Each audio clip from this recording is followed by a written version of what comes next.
The Everyday Life of Abraham Lincoln, by Francis Fisher Browne. Chapter 15c. Varied Impressions of the New President. Guarding the White House. Mr. Ben Perley Poore states that the White House, while Mr. Lincoln occupied it, was a fertile field for news, which he was always ready to give those correspondents in whom he had confidence. But the surveillance of the press, first by Secretary Seward and then by Secretary Stanton, was as annoying as it was inefficient. Often, when Mr. Lincoln was engaged, correspondents would send in their cards bearing requests for some desired item of news or for the verification of some rumor. He would either come out and give the coveted information, or he would write it on the back of the card and send it to the owner. He wrote a legible hand, slowly and laboriously perfecting his sentences before he placed them on paper. The long epistles that he wrote to his generals he copied himself, not wishing anyone else to see them, and these copies were kept in pigeonholes for reference. Mr. Lincoln used to wear at the White House in the morning and after dinner a long-skirted, faded dressing-gown, belted around his waist, and slippers. His favorite attitude when listening, and he was a good listener, was to lean forward and clasp his left knee with both hands, as if fondling it, and his face would then wear a sad and wearied look. But when the time came for him to give an opinion on what he had heard, or to tell a story which something reminded him of, his face would lighten up with its homely, rugged smile, and he would run his fingers through his bristly black hair, which would stand out in every direction like that of an electric experiment doll. John G. Nicolay, afterward Lincoln's private secretary, says, "The people beheld in the new President a man 6 feet 4 inches in height, a stature which of itself would be hailed in any assemblage as one of the outward signs of leadership.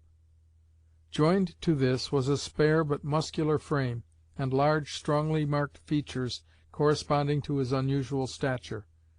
Quiet in demeanor, but erect in bearing, his face even in repose was not unattractive, and when lit up by his open, genial smile, or illuminated in the utterance of a strong or stirring thought, his countenance was positively handsome. His voice, pitched in rather a high key, but of great clearness and penetration, made his public remarks audible to a wide circle of listeners."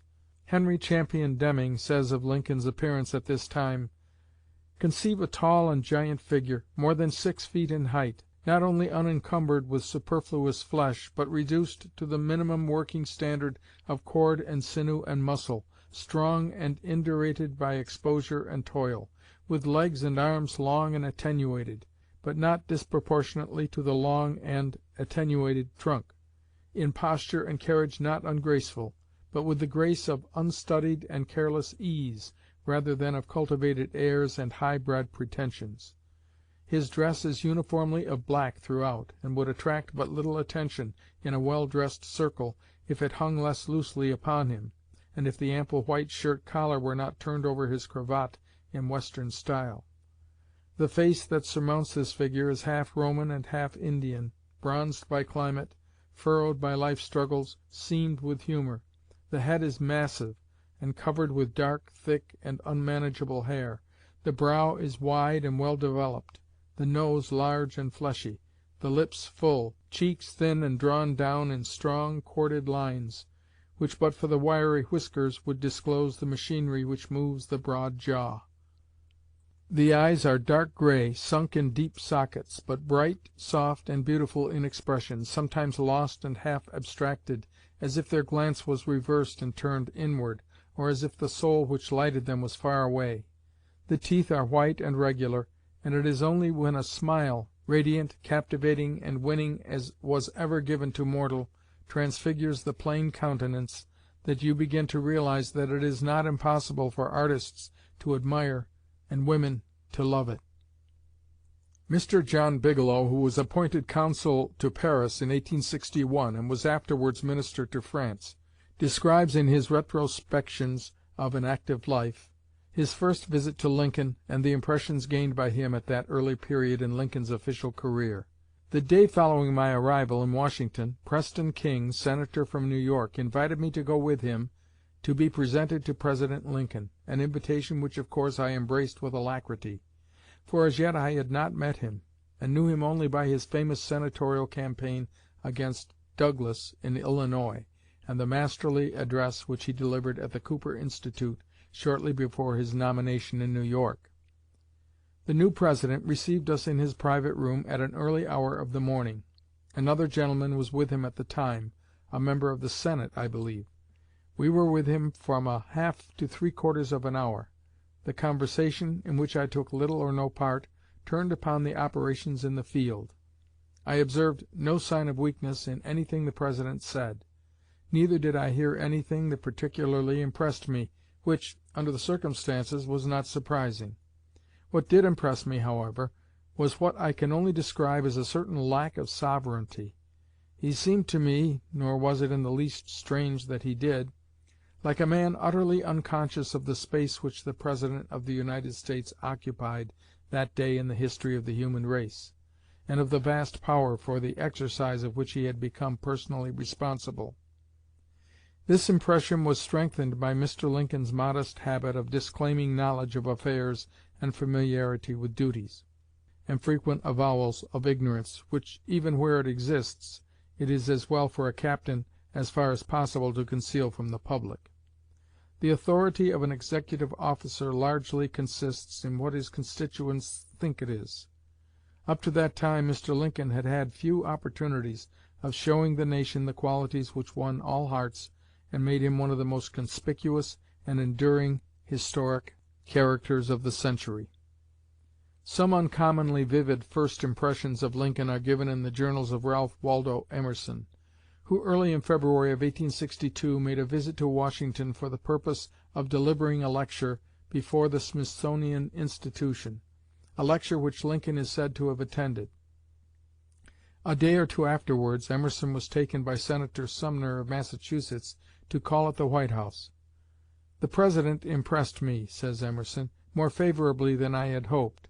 A frank, sincere, well-meaning man, with a lawyer's habit of mind, good clear statement of his facts, correct enough, not vulgar, as described, but with a sort of boyish cheerfulness, or that kind of sincerity and jolly good meaning that our class meetings on commencement days show, in telling our old stories over.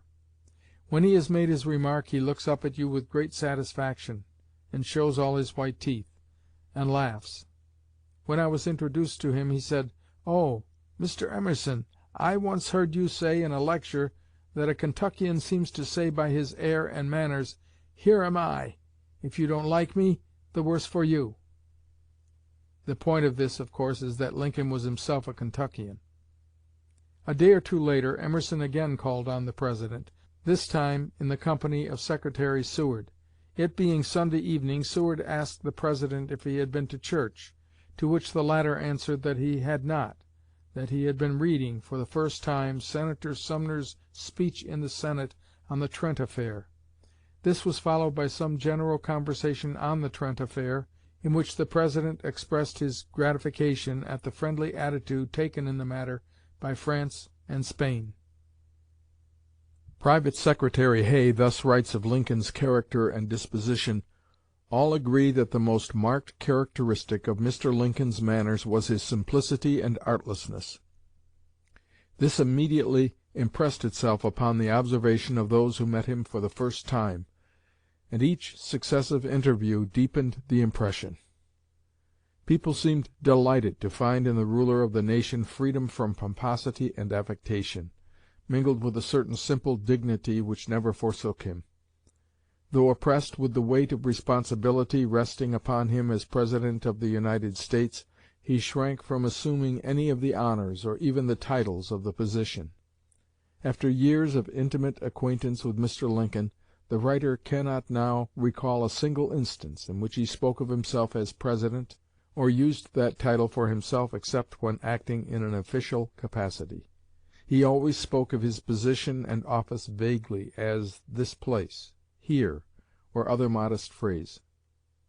Once, speaking of the room in the Capitol used by the Presidents of the United States during the close of a session of Congress, he said, "That room, you know, they call," dropping his voice and hesitating, "the President's room."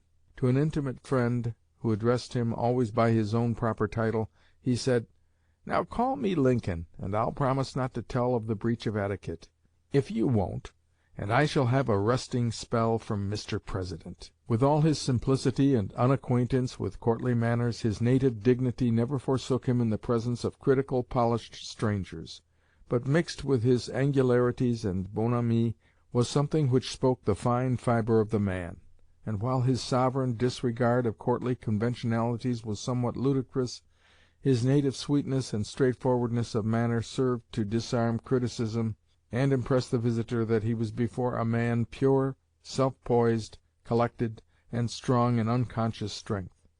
Of him an accomplished foreigner, whose knowledge of the courts was more perfect than that of the English language, said, "He seems to me one grand gentilhomme in disguise." Mr. Hay adds that Lincoln's simplicity of manner was marked in his total lack of consideration of what was due his exalted station. He had an almost morbid dread of what he called a scene, that is, a demonstration of applause, such as always greeted his appearance in public. The first sign of a cheer sobered him. He appeared sad and oppressed, suspended conversation, and looked out into vacancy, and when it was over resumed the conversation just where it was interrupted, with an obvious feeling of relief, speaking of an early acquaintance who was an applicant for an office which he thought him hardly qualified to fill. The President said, "Well now, I never thought M had any more than average ability when we were young men together, really I did not, but then I suppose he thought just the same about me. He had reason to, and here I am." General Carl Schurz says, "In the White House, as in his simple home in Springfield, Mr. Lincoln was the same plain, unaffected, unpretentious citizen. He won the admiration and affection of even the most punctilious of the foreign diplomats by the tenderness of his nature and the touching simplicity of his demeanor. He was, in mind and heart, the very highest type of development in a plain man. He was a born leader of men, and the qualities that made him a leader were of the plain, common-sense type. Lincoln had one great advantage over all the chief statesmen of his day. He had a thorough knowledge of the plain people. He knew their habits, their modes of thought, their unfailing sense of justice and right. He relied upon the popular feeling, in great measure, for his guidance." Mrs. Harriet Beecher Stowe said of the qualities which Lincoln exhibited in the White House, "Lincoln is a strong man, but his strength is of a peculiar kind. It is not aggressive so much as passive, and among passive things it is like the strength not so much of a stone buttress as of a wire cable. It is strength swaying to every influence, yielding on this side and on that, to popular needs, yet tenaciously and inflexibly bound to carry its great end, slow and careful in coming to resolutions, willing to talk with every person who has anything to show on any side of a disputed subject, long in weighing and pondering, attached to constitutional limits and time-honored landmarks. Lincoln certainly was the safest leader a nation could have at a time when the habeas corpus must be suspended and all the constitutional and minor rights of citizens be thrown into the hands of their military leader. A reckless, bold, theorizing, dashing man of genius might have wrecked our Constitution and ended us in a splendid military despotism." The fear lest the virulent enemies of the administration should attempt to assassinate Lincoln was so widespread that military measures were enforced to protect him from secret assault. General Charles P. Stone, to whom the duty was entrusted of establishing the necessary precautions, has furnished a brief report on the subject. "From the first," says General Stone, "I took under the orders of the General-in-Chief special care in guarding the Executive Mansion, without, however, doing it so ostentatiously as to attract public attention. It was not considered advisable that it should appear that the President of the United States was, for his personal safety, obliged to surround himself by armed guards. Mr. Lincoln was not consulted in the matter, but Captain Todd, formerly an officer of the regular army, who was, I believe, the brother-in-law of Mr. Lincoln, was then residing in the Presidential Mansion, and with him I was daily and nightly in communication, in order that in case of danger one person in the President's household should know where to find the main body of the guard, to the officer commanding which Captain Todd was each night introduced. Double sentries were placed in the shrubbery all around the mansion, and the main body of the guard was posted in a vacant basement room from which a staircase led to the upper floors. A person entering by the main gate and walking up to the front door of the Executive Mansion during the night could see no sign of a guard, but from the moment any one entered the grounds by any entrance he was under the view of at least 2 riflemen standing silent in the shrubbery, and any suspicious movement on his part would have caused his immediate arrest. While inside, the call of Captain Todd would have been promptly answered by armed men. The precautions were taken before Fort Sumter was fired on, as well as afterward. "One night near midnight," continues General Stone, "I entered the grounds for the purpose of inspecting the guard, and was surprised to see a bright light in the east room. As I entered the basement I heard a loud noise, as of many voices talking loudly, mingled with the ringing of arms, coming from the great reception room. On questioning the commander of the guard, I learned that many gentlemen had entered the house at a late hour, but they had come in boldly. No objection had been made from within, but on the contrary, Captain Todd had told them all was right. I ascended the interior staircase and entered the east room, where I found more than 50 men, among whom were Hon. Cassius M. Clay and General Lane. All were armed with muskets, which they were generally examining, and it was the ringing of many rammers in the musket barrels which had caused the noise I had heard. Mr. Clay informed me that he and a large number of political friends, deeming it very improper that the President's person should be in such times unguarded, had formed a voluntary guard which would remain there every night and see to it that Mr. Lincoln was well protected.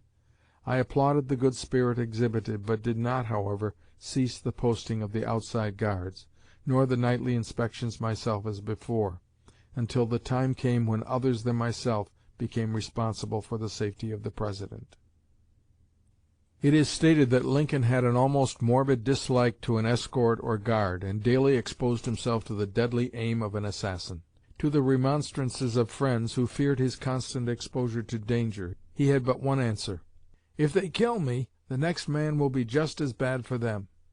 And in a country like this, where our habits are simple and must be, assassination is always possible, and will come if they are determined upon it." A cavalry guard was once placed at the gates of the White House for a while, and Lincoln said that he worried until he got rid of it. He once remarked to Colonel Halpine, "It would never do for a President to have guards with drawn sabers at his door, as if he fancied he were, or trying to be, or were assuming to be, an emperor." While the President's family were at their summer house near Washington, he rode into town of a morning, or out at night, attended by a mounted escort. But if he returned to town for a while after dark, he rode in, unguarded, and often alone, in his open carriage. On more than one occasion, the same writer tells us, he has gone through the streets of Washington at a late hour of the night with the President, without escort or even the company of a servant, walking all the way, going and returning. Considering the many open and secret threats to take his life, it is not surprising that Lincoln had many thoughts about his coming to a sudden and violent end. He once said that he felt the force of the expression "to take one's life in his hand," but that he would not like to face death suddenly. He said that he thought himself a great coward physically, and was sure that he would make a poor soldier, for unless there were something inspiriting in the excitement of a battle, he was sure that he would drop his gun and run at the first symptom of danger. That was said sportively, and he added, "Moral cowardice is something which I think I never had."